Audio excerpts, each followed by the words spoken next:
She ends up calling the police. Next thing you know, and I'm like, dude, I'm about to go to jail, bruh.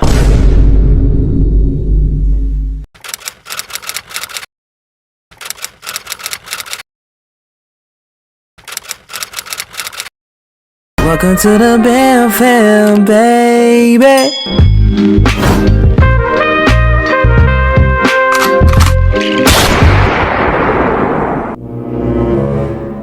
I'm in this thing now. I get through the window, I jump in that thing. First she trying to stop me because she ended up hearing that I'm hopping on the carport. She ended up hearing that I'm hopping through the window. She trying to stop me getting inside of the damn house through the window. I am making my way past her and we both get our son. We got our son now. I'm wrapping my son like this. She in this thing too, wrapping my son. So we got this man like it's a damn like he a damn basketball. Nah, like I'm taking my son. No, I'm taking my son. Like he's staying here. Eventually, I end up getting her hands to where I only got my hands on my son. So she ends up running to the door. Like, nah, you're not getting out with my son. I'm like, hey man, move out the way. I got my son in my hand. I'm trying to dip. She ends up calling the police. She's like, hey yo, my ex, he's trying to kidnap my son right now. Can you guys please hurry up and get here? I don't want him to leave with my son. I really need you guys to hurry up and get here. So I'm like, hey yo, what the, you tripping, bro? And I'm like, hey yo, I'm trying to like tell the cops like, hey yo, she's lying right now, man. Don't believe that shit. But obviously they're not gonna believe me talking through the phone like that. So I'm like,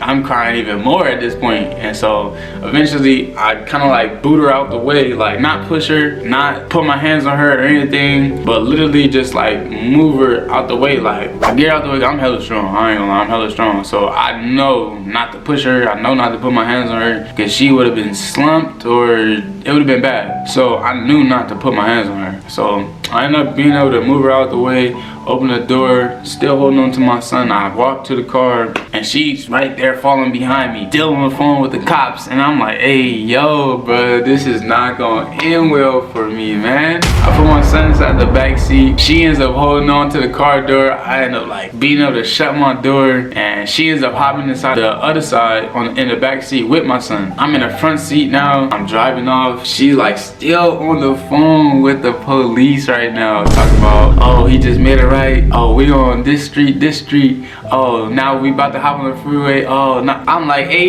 yo, bro, it's gonna be a whole police chase after me, man. So I end up turning around and I drive her back to the house and I park the car and I'm like, get the hell up out my car, bro. You win, you got it. I give up, man. I give up, you win. So she get up on my car. I'm like, dude, like I want to damn drive my damn car off the bridge right now. Like that's how I was so damn bad, man. I went like this. You know how you ever see in the movies they got the hand on the steering wheel, they just do this shit.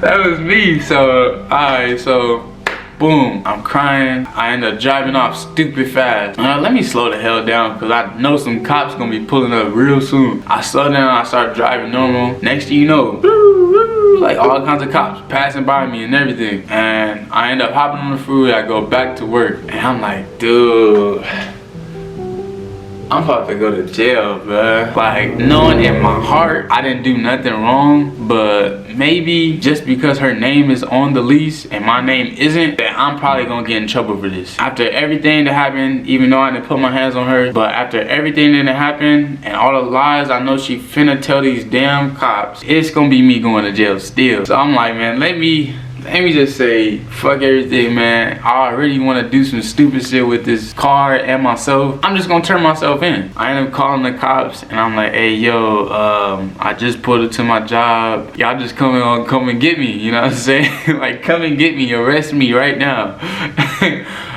So they end up pulling up to my job and they got her side of the story already, so they want to hear my side of the story. And I tell them the story, the exact same story that I just told y'all right now, and they like, we're not finna arrest you, man. The only thing, she did say that you abused her and her son. So for 10 days, you cannot see her, you cannot see your son, and you can't be within 100 feet of that apartment or them. I'm like, damn, 10 days? I gotta go 10 days without seeing my son. Like, I don't even care about seeing her. So they also was like, oh, you can't text them or call them. You can't do anything for 10 days. I do that. Boom. I get through 10 days without texting, calling, seeing him, seeing her, being with that apartment, all that. We end up having a court date. The court date coming around, me and her like talking a little bit as friends. Like, hey, yo, I don't want to get back with you, but like, can you like tell the truth to the judge? You know what I mean? Like, I really want to be inside my son's life. You see how hard I go for him? Like, come on, like, don't put all that little lie stuff back into this. Like, tell the truth now. Like, let that shit go so we could be co-parents. Boom. Court date come. I was scared as shit, my boy. I was dressed in a collar shirt, everything, man. She ends up telling her side of the story, which was a lie. She told them I was abusive to her, to my son. She told them that there was nobody there at the house. I was delusional, I was crazy, and I didn't have no proof. So my story is solely off words. And after the judge called, they said that I was guilty and said that I couldn't see my son for 30 more days. I couldn't go in contact with him in the house. I couldn't talk to him, whatever. Boom. I think that I did set everything up that I need to do to be able to be inside the session. But apparently I didn't. Apparently I was supposed to say my name, I was supposed to say my number, and send all kinds of other information other than just my email. So since I didn't do any of that, I didn't get the information. But she had the information, and I was like, hey, yo,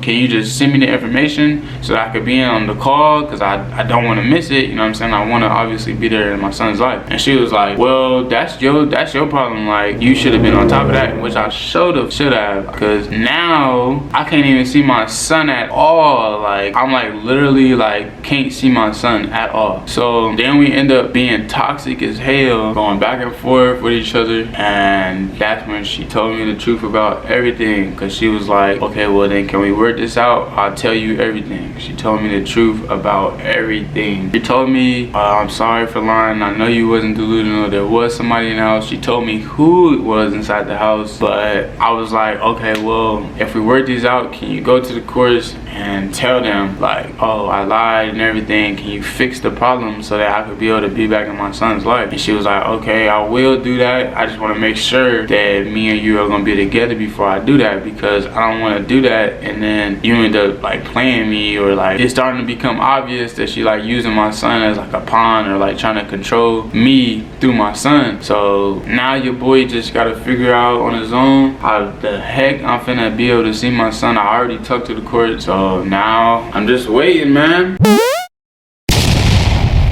Thank you for watching. If you want to hear her side of the story, then say that down below in the comments. Make sure you press that subscribe button so that you can know when this next video drop. I just want to be back with my son. My son is everything. So once I get him, I'll be perfectly fine, no cap. Let's get it.